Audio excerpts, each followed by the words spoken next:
मोहतरम नाजरीन कराम अस्सलाम वालेकुम।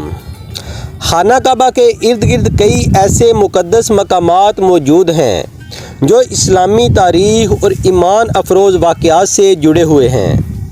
आज की इस वीडियो में हम मक्का क्लॉक टावर और फिर सफ़ा और मरवा की तारीख़ी और रूहानी अहमियत को मुख्तसर तौर पर जानेंगे। मक्का क्लॉक टावर खाना काबा के बिल्कुल सामने वाक़ ये अजीम शान क्लॉक टावर मक्का मुकरमा की एक नुमायाँ अलामत है। जब ज़ायरीन मक्का में दाखिल होते हैं तो ये टावर दूर से ही नज़र आना शुरू हो जाता है, जो इस बात की निशानी होता है कि अब खाना काबा करीब है। इसकी ऊंचाई तकरीबन 601 मीटर है और ये दुनिया का सबसे बुलंद क्लॉक टावर है। इसमें 120 मंजिलें हैं। हर घड़ी का डायल इतना बड़ा है कि वो तकरीबन 40 मीटर के रकबे पर मुहित है और हर एक का वज़न 1.5 मीट्रिक टन के करीब है। सफ़ा और मरवा।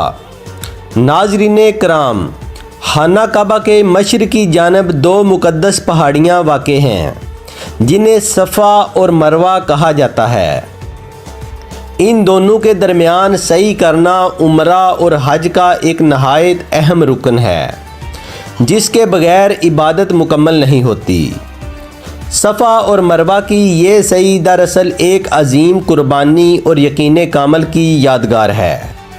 जब हज़रत इब्राहीम अलैहिस्सलाम अल्लाह के हुक्म से हज़रत हाजरा अलैहिस्सलाम और अपने शेरखार बेटे हज़रत इस्माईल अलैहिस्सलाम को इस वादी में छोड़ कर गए तो पानी ख़त्म हो जाने पर हज़रत हाजरा अलैहिस्सलाम अपने बच्चे के लिए पानी की तलाश में सफ़ा और मरवा के दरमियान दौड़ती रहीं।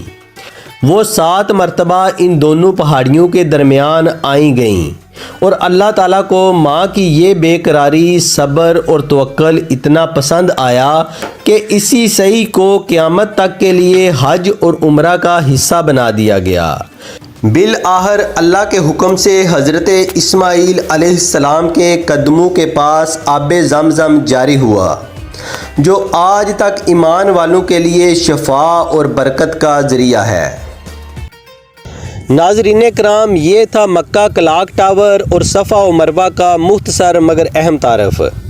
अगर आपको ये मालूमाती वीडियो पसंद आई है तो इसे ज़रूर लाइक करें और अपने दोस्तों के साथ शेयर करें और मज़ीद इस्लामी मालूमाती वीडियोज़ के लिए चैनल को फॉलो करें। अपना बहुत सारा ख्याल रखिएगा। अल्लाह हाफिज़।